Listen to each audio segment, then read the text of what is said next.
전국에 계신 학생 여러분 반갑습니다. 강진모 선생님입니다. 자, 지금부터 2024 수능을 위한 마지막 강의, 절대 파이널 강의를 시작하겠습니다. 자, 지금부터 맨 처음에 이제 설명해 줄 것은 이제 올해 봤던 6월, 9월을 통한 총평과 그에 따른 이제 학습법을 먼저 안내 드리고 바로 연결해서 해당 영상, 그래서 우리 본 강의를 시작하도록 하겠습니다. 현재 올해 2024 수능 전망이에요. 가장 중요한 것은 이제 갑작스럽게 이제 수능 체제가 바뀌기 때문에 기본적으로 올해는 킬러 문항을 배제한 수능이다라고 설명했습니다. 처음은 킬러 문항을 배제하다 보니까 현재 이 문제의 전체적인 난이도를 조절했던 그 문제, 고난이도의 문제에 해당하던 번호들이 싹 다 이동을 해버렸어요. 그러다 보니까 학생들이 올해 수능을 볼 때 원래 예상했던 22번 문제, 30번 문제가 어려울 거야 라고 생각을 하고 올해 시험을 봤다가는 상당히 큰 낭패를 볼 수가 있어요.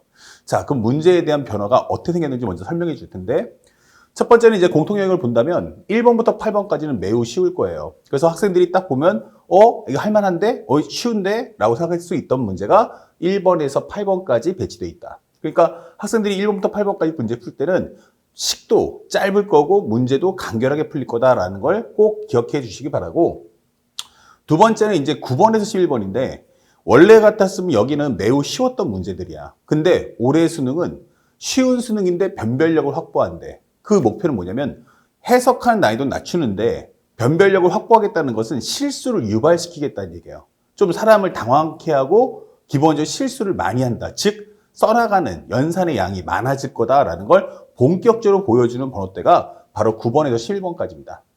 문제를 보는 순간 이게 뭔 문제인지 알겠다 생각은 들 거야. 근데 막상 식을 써나가다 보면 평소에 써나갔던 식보다 2배에서 3배로 길어질 겁니다.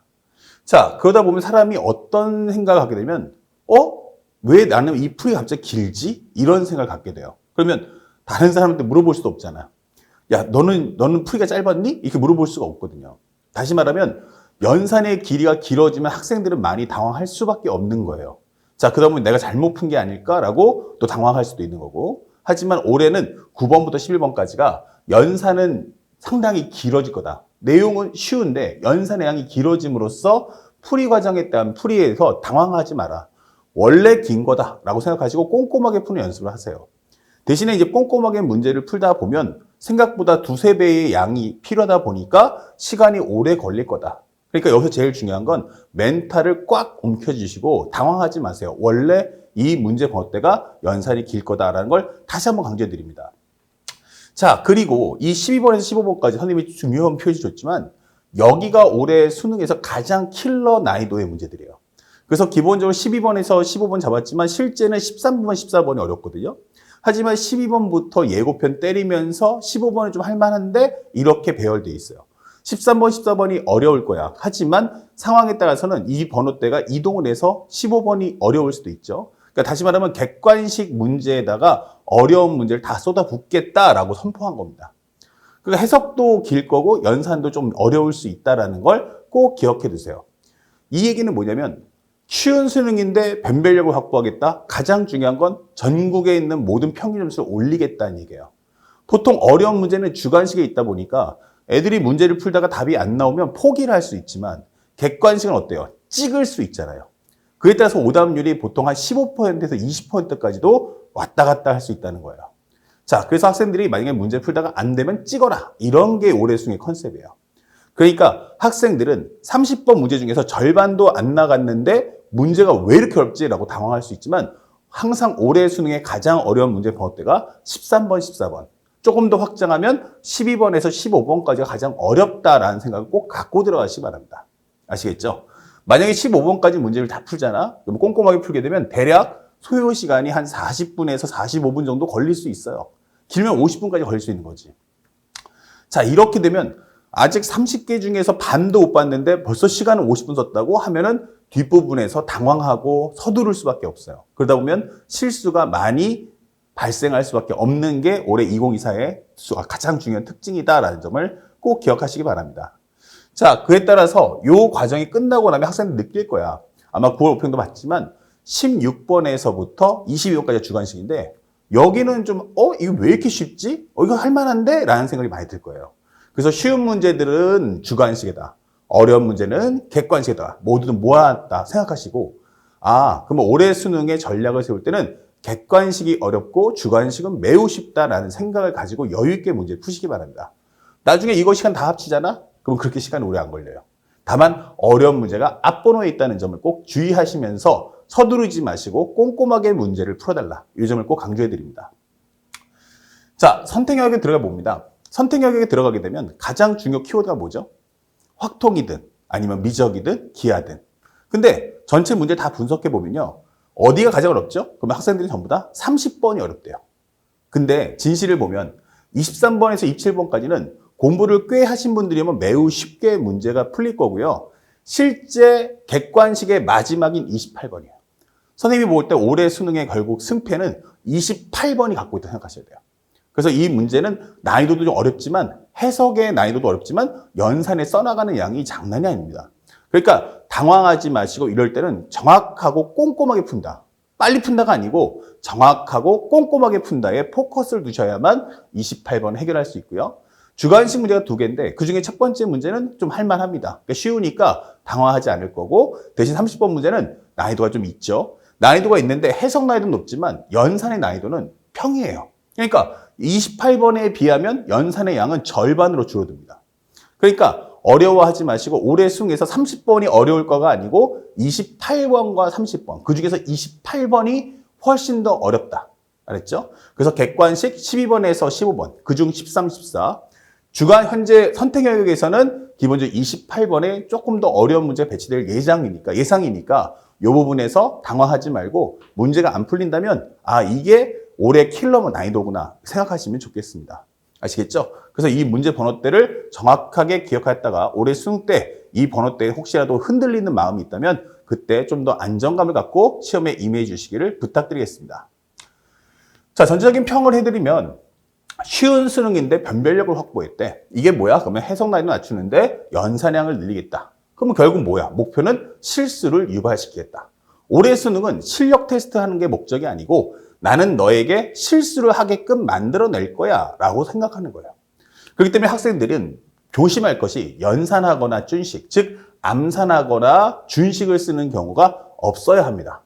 암산이나 준식, 살짝 이걸 조금 더 명확하게 수정해 드릴게요. 이렇게 암산이나 준식을 하지 마라. 그래서 빨리 서둘러서 풀어야지 라는 생각을 갖고 계시면 무조건 실수가 생길 수밖에 없는 게 올해 수능이에요. 차라리 모르는 거 틀리면 억울하지 않는데 이건 100% 맞아. 이건 확실히 알아. 라고 했는데 실수한다면 너무나도 가슴 아플 거예요. 그러니까 그거를 중요한데 목표를 두시고 가장 중요한 스킵. 현재 전체적인 문제를 딱 보면서 자기가 필요한 것만 골라서 쓸 거야 라는 생각을 버려주세요. 절대 수학에는 단 한 줄의 내용과 한 단어 하나까지도 의미 없이 그냥 던져주는 시험은 없습니다.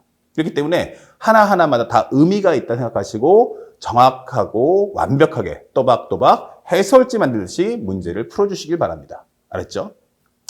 그럼 전체적으로 정리하게 되면 시험을 볼 때 그럼 시간 조절을 어떻게 해야 돼? 문제를 보는 시간은 줄여라. 그리고 해석해서 판단하는 시간을 줄이시고 써나가는 시간을 늘리셔야 돼요. 그러면 생각하는 시간을 어떻게 줄이지? 라고 하면 지금부터 이제 본 강의 설명해 주겠지만 수원, 수투 선택을 공부함에 따라서 각각의 과목당, 단원당, 소단원당 시험에 나오는 컨셉은 딱 정해져 있어요. 이게 시험에 나올 거고 문제는 어떻게 푼다. 이게 딱 정해져 있기 때문에 그 매핑을 완벽하게 외워주세요. 그리고 이 매핑을 통해서 선생님이 문제를 어떻게 푸는지의 그 풀이법을 하나하나 보시고 그 강의가 끝나면 반드시 여러분들은 연습에다가 직접 선생님이 풀어준 문제를 풀어보면서 설명을 해보는 연습을 꼭 해주시길 부탁드리겠습니다. 그리고 연산의 양을 쓸 때도 연산의 양이 많기 때문에 가장 중요한 것은 뭐다? 절대 어느 과정 하나 소홀하지만 없이 빠르다가 중요한 게 아니고 정확하다가 더 중요한 거를 잊지 마셔야 돼요. 그래서 완벽한 해설지를 만드는 습관을 수능 때까지 갖춰주시기 바랍니다. 자, 그 다음에 현재 이 절대 파이널을 끝나고 나면 한 수능까지 한 15일, 20일 정도 남을 거야. 그럼 나 어떻게 공부할까? 이렇게 생각하시는 분들은 선생님은 정확히 냉정해 줄게. 대다수의 모든 고3들은 지금부터 매일마다 모의고사를 한 해분씩 풀 거예요. 이거는 아무런 의미가 없어요. 왜냐하면 내가 지식의 양이 100이다. 그러면 100을 갖고 있으면 이제 문제 적용하는 연습만 하면 되니까 수학 점수가 100이 나오겠지만 내 지식의 양이 50, 60밖에 안 된다면 아무리 문제를 많이 푼다 해도 절대 점수는 50, 60 이상 올라올 수가 없어요. 그러니까 제일 중요한 건 자신이 알고 있는 건 정확하게 왜 맞는지 아셔야 되고 부족한 면은 채우면서 문제풀이 이어져야 됩니다. 그러기 위해서는 이 절대 파이널 강의가 제일 중요하니까 앞으로 모든 수학제 싹 다 집어치우시고 절대 파이널을 수능 때까지 3번에서 5번까지 문제를 풀면서 설명하는 연습을 하세요. 그래서 선생님처럼 마치 해설 강의를 할 수 있다. 이 생각이 완벽하게 들어야 됩니다. 해설 강의를 할 수 있다는 것은 단순하게 정답을 맞췄다가 아니고 이 문제의 주제가 뭐냐, 즉 목적이 뭐냐, 그에 따른 소재는 어떻게 될 거며 풀이 과정은 어떻게 세워야 되는 것인가, 이것에 입각해서 설명해 줄 수 있어야 됩니다. 아마 선생님이 해설 강의 해주는 거 보면 알겠지만 쉽네 라고 생각할 거야. 이유가 뭐지 하면 처음부터 선생님은 이 문제의 주제가 뭐고 목적이 뭐니까 우리는 왜 이렇게 풀어야 한다라고 그 이유를 설명해 줍니다. 그 이유가 올해 2024 수능에 그대로 나올 겁니다.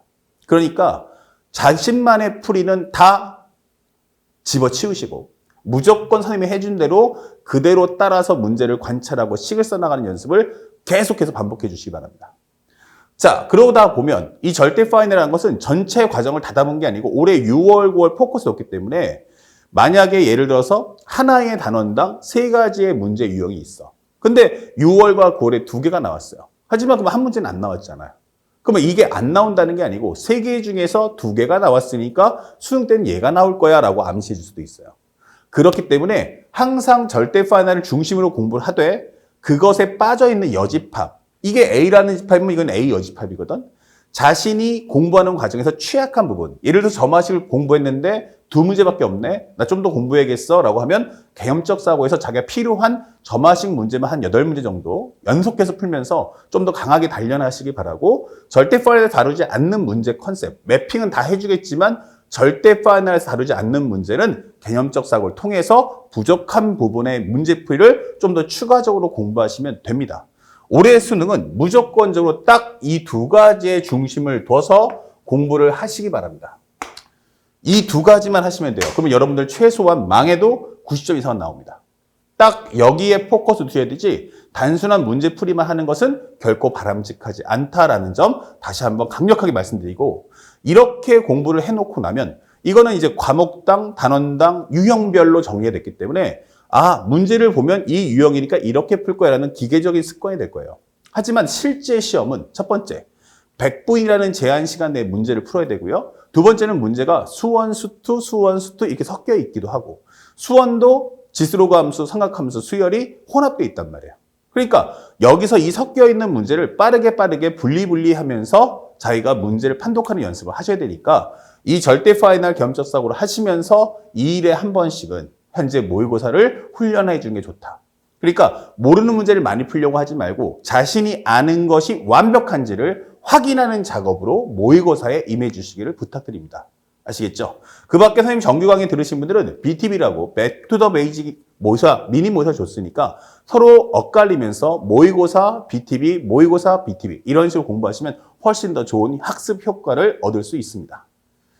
자, 그리고 이 절대 파이널 공부할 때 학생들이 이런 얘기를 해요. 전체 선생님 학생들하고 다 잘 보는 건 아니에요. 잘 보는 학생들도 있지만 그렇지 않은 학생들도 있어요. 그럼 왜 이런 차이가 날까? 어차피 똑같은 강의인데 왜 학습 효과가 다르지? 라고 한다면 그 이유가 바로 여기 있습니다. 이 절대 파이널 공부할 때 성적이 안 나오시는 분들은 강의는 완강을 하긴 하지만 실제로 규칙적인 공부를 하지 않아요. 다시 말하면 매일 보셔야 됩니다. 절대 파이널 강의는 매일 봐라. 아시겠죠? 매일매일 보면서 흐름이 이어져야 됩니다. 근데 공부를 못 하시는 분들은 월요일날 한번 봤다가 화수에 다른 공부하다가 수요일날 하루 봤다가 또 목요일날 하루 봤다가 또 당분간 안 보다가 어떤 날은 몰아보다가 또 안 보다가 이러면 어떻게 흐름 자체가 다 끊어져 버리잖아요. 그러니까 앞에 공부했던 게 기억이 나야 되는데 앞에 거 그냥 봤어라고 구경만 할 뿐 자기가 익히지 않은 거야. 그러니까 매 순간에 강의를 딱 수업을 들을 때는 다 이해했어라고 하지만 종합적으로 이어지지 않는 거예요. 공부의 가장 중요한 건 맥락의 이어짐이에요. 그러니까 최소한 수학원, 수투, 선택 이 과목들이 현재 끊어지지 않도록 매일마다 꾸준하게 이어져야 됩니다. 그래서 최소한 과목이 종료될 때까지는 절대 단 하루도 빠짐없이 매일마다 수강하시고 공부하시고 항상 누적 복습하면서 수학원 전범위가 절대적으로 까먹지 않도록 전범위가 다 기억나도록 공부해 주시기 바라고. 자, 첫 번째 강의를 볼 때 절대로 2배속, 1.5배속 이렇게 보시면 한 귀 듣다가 한 귀 날아갑니다. 그러니까 강의를 들 때 처음에는 학생들의 수준 역량에 따라서 1.0에서 1.2배속으로 듣는 게 제일 좋습니다. 아시겠죠? 난 두려움이 많아 하면 1배속으로. 괜찮은데 느린가? 이러면 1.2배속. 이렇게 해서 조절하면서 수업을 들어주시기 바라고, 수업이 종료가 되면 끝이 아니고 반드시 자기가 지금 수강한 매핑과 문제들을 직접 다 써보면서 설명하는 연습을 하십시오. 이렇게 한 번 다 수강을 했잖아? 그래도 학생들은 선생님이 분명히 이렇게 10개를 다 얘기해도 학생들은 자기 나름대로 머릿속에 편집을 합니다. 그러다 보면 한 6개, 7개 정도밖에 안 가져요. 그러니까 이 3개는 별로 안 중요할 거야 하다가 까먹는 거죠. 근데 시험에 이것도 나옵니다. 그래서 자신이 혹시라도 잘못해서 몇 개를 까먹지 않았을까라는 과정을 생각하기 위해선 반드시 두 번째 수강도 하셔야 됩니다. 완벽하게 강의를 완강했습니까? 그러면 한 번 더 수업을 들으세요. 이때는 자기가 공부를 다 끝냈다라는 전제까지 들어가기 때문에 1.5에서 2배속 들어주시면서 혹시라도 자신이 부족한 면이 있진 않는지, 혹시 내가 정리했던 것과 선생님의 기본적인 보여준 영상이 서로 다른 점이 있는 건 아닌지, 혹시 내가 스킵한 건 없는지, 이런 걸 점검하는 목적으로 최소 2번 정도 들어주시고, 나머지 3번, 4번, 5번은 여러분들이 직접 문제를 직접 풀어보시면서 내가 선생님처럼 완벽하게 설명할 수 있는가? 중요한 건 문제를 풀 수 있다가 아니고 이 문제의 주제, 그리고 문제 담겨있는 소재, 그리고 시계 연산을 어떻게 정리하는지의 그 과정을 완벽하게 선생님처럼 할 수 있도록 만들어주신다면 올해 2024 수능은 절대 어렵지 않습니다. 그렇기 때문에 자신의 어떤 능력을 낮춰서 자신감을 떨어뜨려서 공부하지 마시고 올해 목표는 무조건 100점이다 생각 가지고서 하루하루 꾸준하게 공부하신다면 올해는 가장 특별한 한 해가 될 거라고 약속드리겠습니다. 자, 지금부터 총평은 마치도록 하고 바로 본 강좌로 이어나가도록 하겠습니다. 자, 본 강좌에서 봅시다.